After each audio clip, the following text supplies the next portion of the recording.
Welcome to the Idea to Value podcast, where in every episode we highlight the latest insights into creativity and innovation from experts around the world. I'm your host, Nick Skillicorn.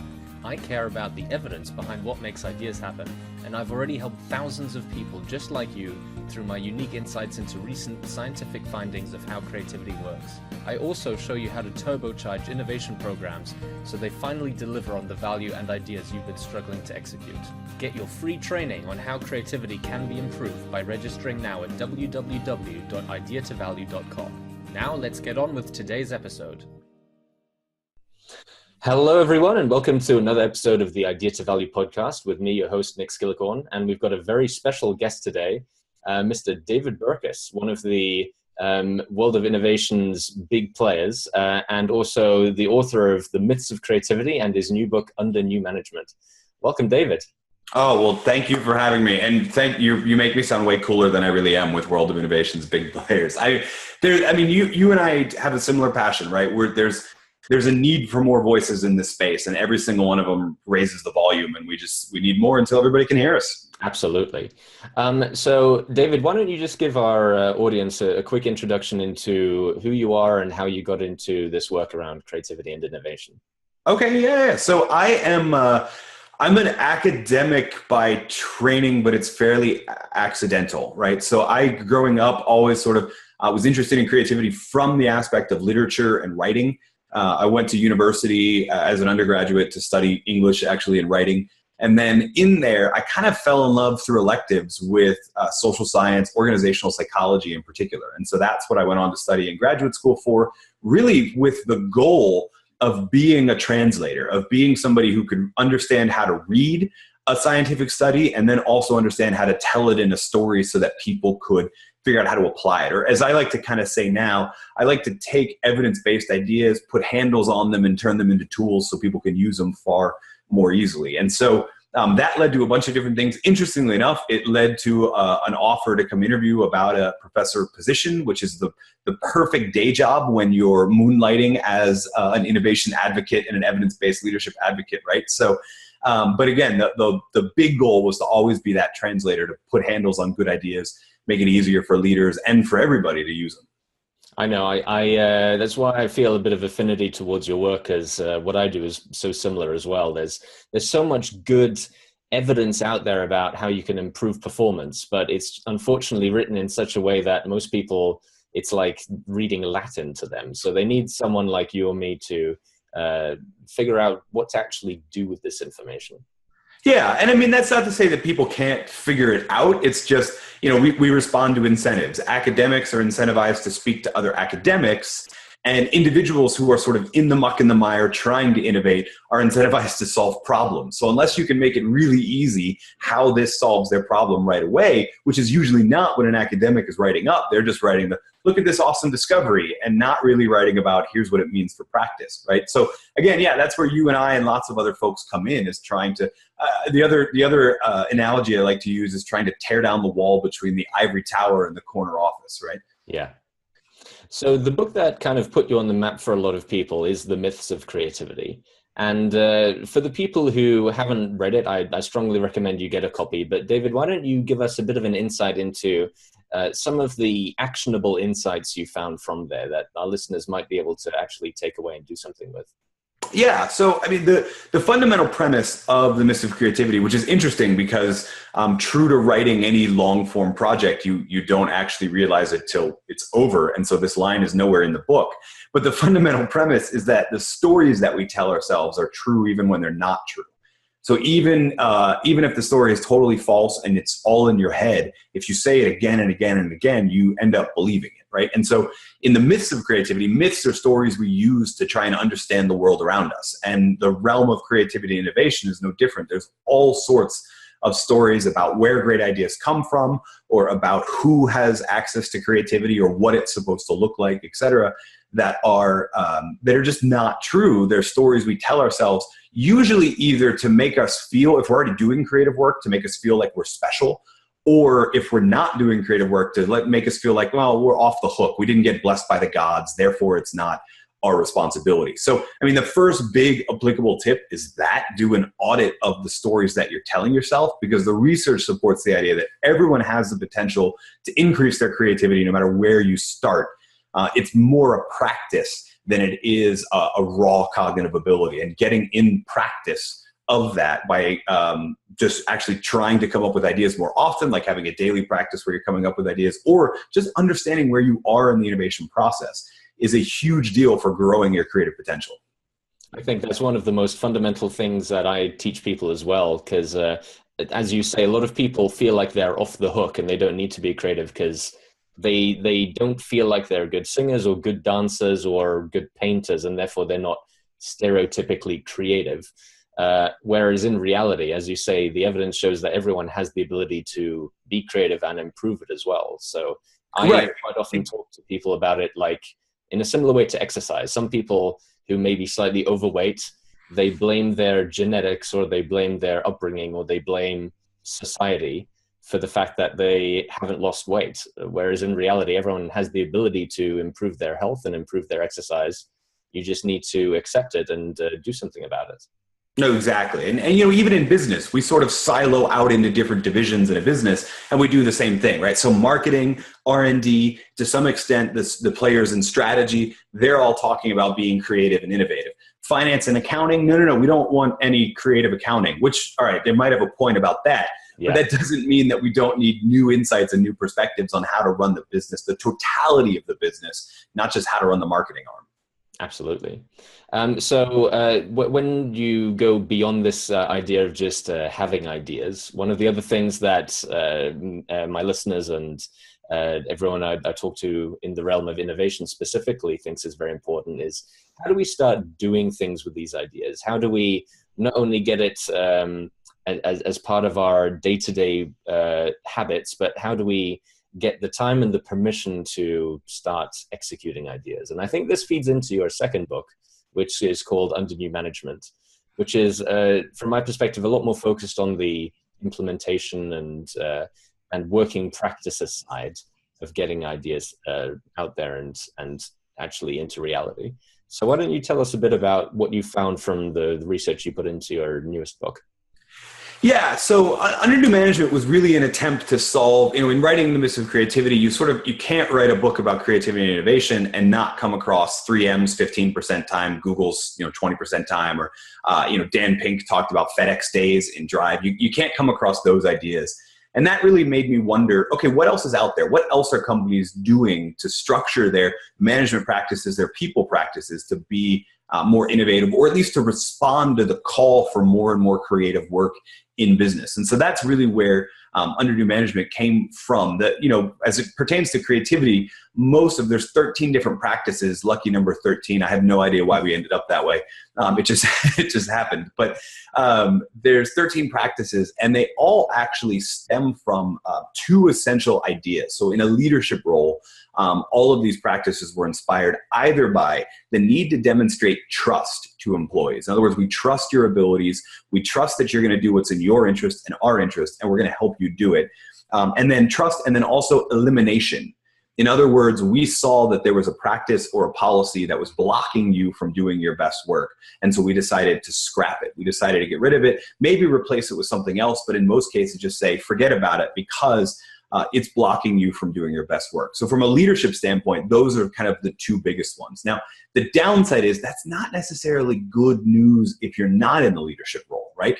Because if you're not trusted, and if they're constantly blocking your way, then really the first question you have to ask is, maybe I should share my talents with the competition. But if you're dead set on sticking with that company, then there are still ways that you can leverage earned trust. So you're doing what you are asked to do, and then gradually you're asking for more and more time. Or, as I like to tell a lot of people, 20% time is great, but in reality, no employer can tell you what to do with the other 128 hours in your week, right? They're contracted you for 40 or 50 hours, salary might be more hours, et cetera. But beyond that, they can't tell you what to do. And what's funny is, even when you look at big innovations like the Post-it note, for example, and 3M's 15% time, that project was actually scrapped, and they used nights and weekends to keep working on it to bring it back into the fold. So no one can tell you what to do on your own time. Maybe especially if you're sold out on staying inside that organization, this has got to be a side project or a side hustle until it's ready for prime time to present to people.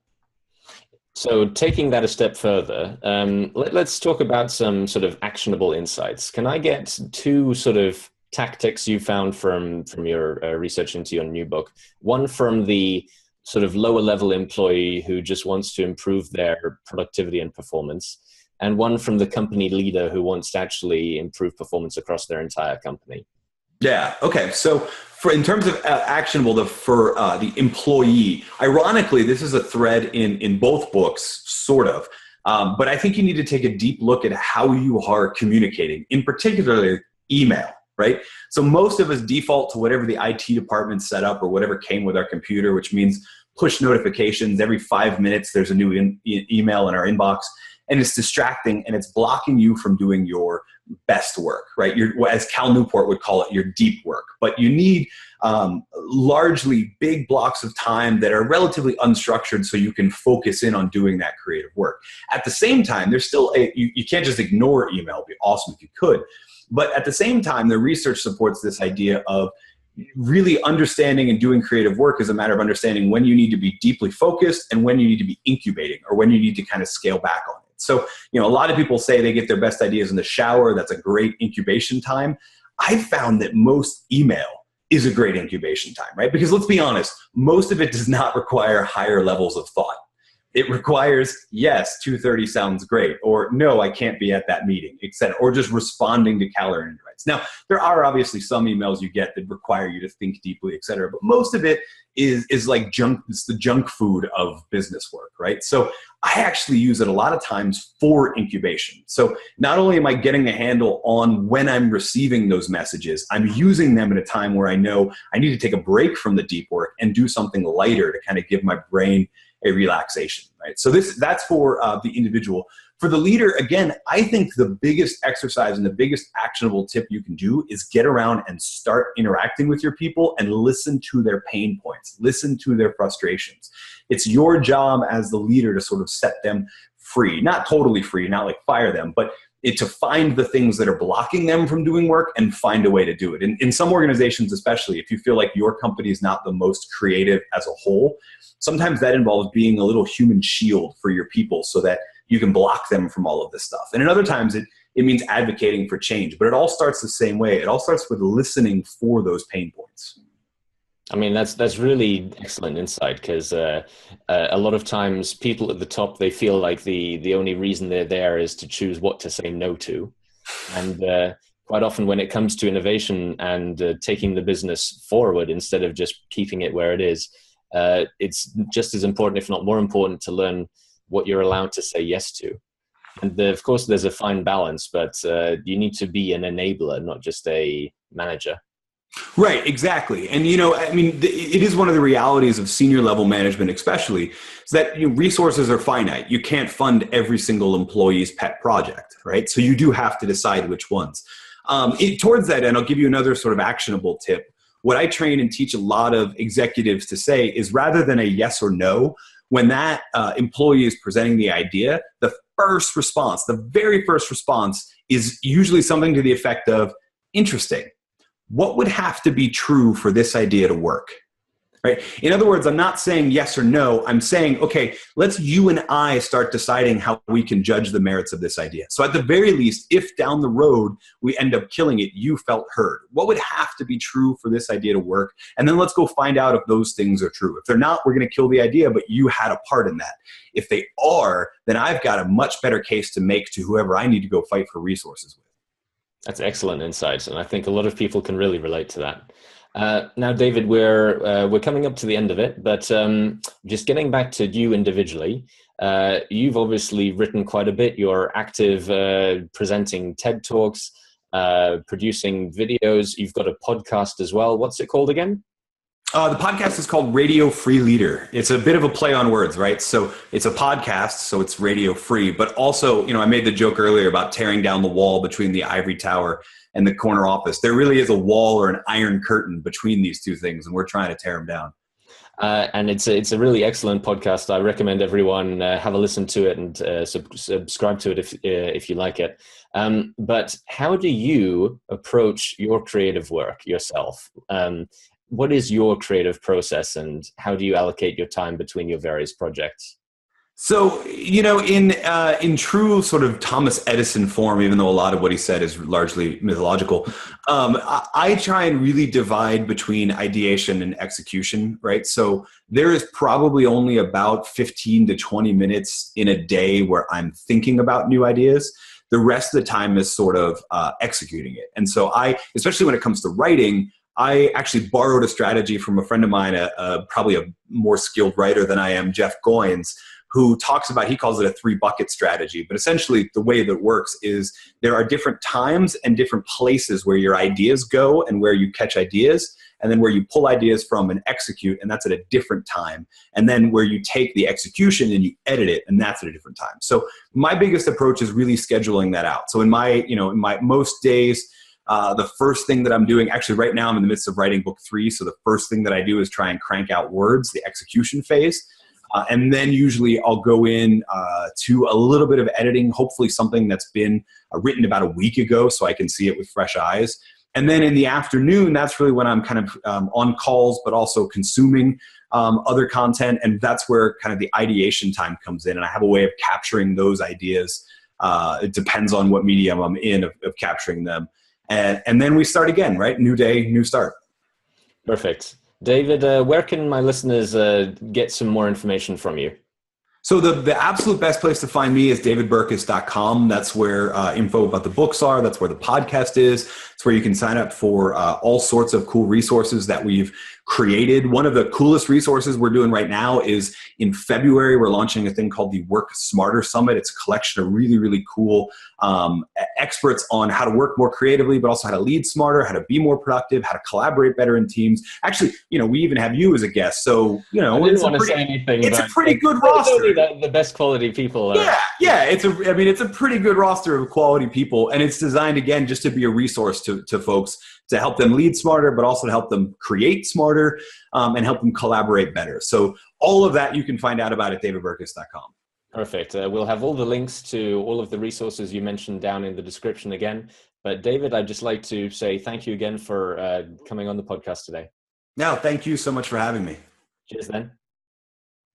Today's episode was made possible by members of our premium Deep Creativity Training Program. For less than the price of half a candy bar per day, you too can get world-exclusive daily exercises which push your creativity past its comfort barrier to make you better able to generate ideas in all aspects of your life and work. Invest in yourself now by going to www.ideatovalue.com/deepcreativity and using coupon code PODCAST for 25% off your first order.